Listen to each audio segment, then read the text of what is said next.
Kalau kamu pernah merasa dompetmu kosong lebih cepat dari kuota internetmu, ya salahkan kapitalisme. Tapi, kenapa sih kita bisa begitu mudah terjebak dalam sistem ini? Kenapa rasanya susah banget lepas dari lingkaran konsumsi yang gak ada habisnya? Pertama-tama, kapitalisme itu jago banget marketing. Ini bukan cuma soal jual beli barang, ini soal menciptakan dunia impian, di mana kebebasan individu, kerja keras, dan kesuksesan pribadi itu segalanya. Setiap hari, kita dibombardir dengan pesan-pesan yang bilang, kamu bisa jadi apa saja, asal mau usaha dan beli produk yang tepat. Dan coba tebak, pesan-pesan ini ada di mana-mana. Iklan, film, influencer, sebut saja. Bahkan saat kamu lagi santai di rumah, scrolling di media sosial, pesan-pesan itu tetap masuk lewat konten yang kelihatannya organik. Tanpa sadar, kamu mulai berpikir, kayaknya aku memang butuh sepatu edisi terbatas itu. Atau, kalau aku punya barang ini, hidupku pasti lebih keren. Padahal, keinginan itu seringkali hasil dari strategi pemasaran yang sangat halus dan terencana. Tapi begini, manusia itu suka kenyamanan. Kapitalisme paham betul soal ini. Lapar? Tinggal pencet aplikasi. Bosan? Tonton streaming. Semua kebutuhan bisa dipenuhi dalam hitungan menit, bahkan detik. Kita jadi terbiasa dengan segalanya yang serba instan. Butuh percaya diri? Gulir media sosial. Lihat orang lain pamer barang baru, kamu pun terdorong untuk ikut-ikutan. Rasa FOMO, takut ketinggalan, jadi senjata ampuh kapitalisme. Semuanya instan, dan jujur saja, ini bikin kita agak malas untuk berpikir jangka panjang atau mencari alternatif lain. Kita jadi lebih suka solusi cepat daripada memikirkan dampak jangka panjang dari kebiasaan konsumsi kita.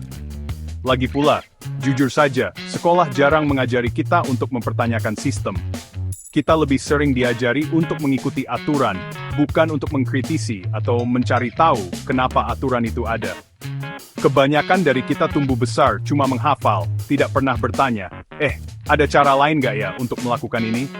Padahal, bertanya itu penting supaya kita nggak cuma jadi penonton dalam hidup sendiri. Jadi kapitalisme terus berjalan, tanpa ada pertanyaan.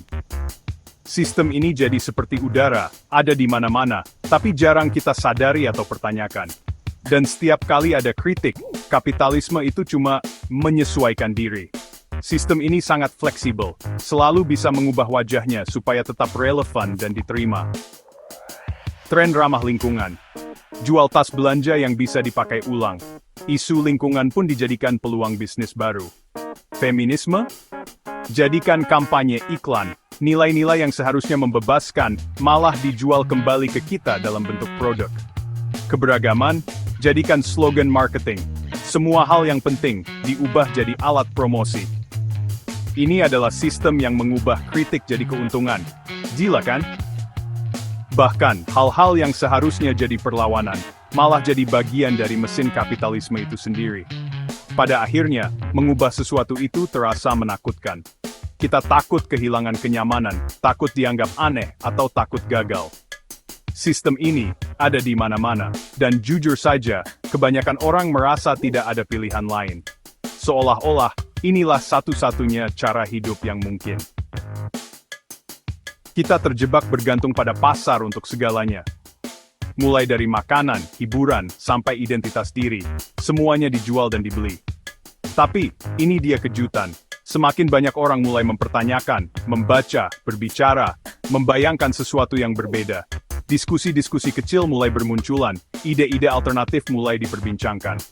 Jadi, kamu siap untuk mulai berpikir berbeda juga?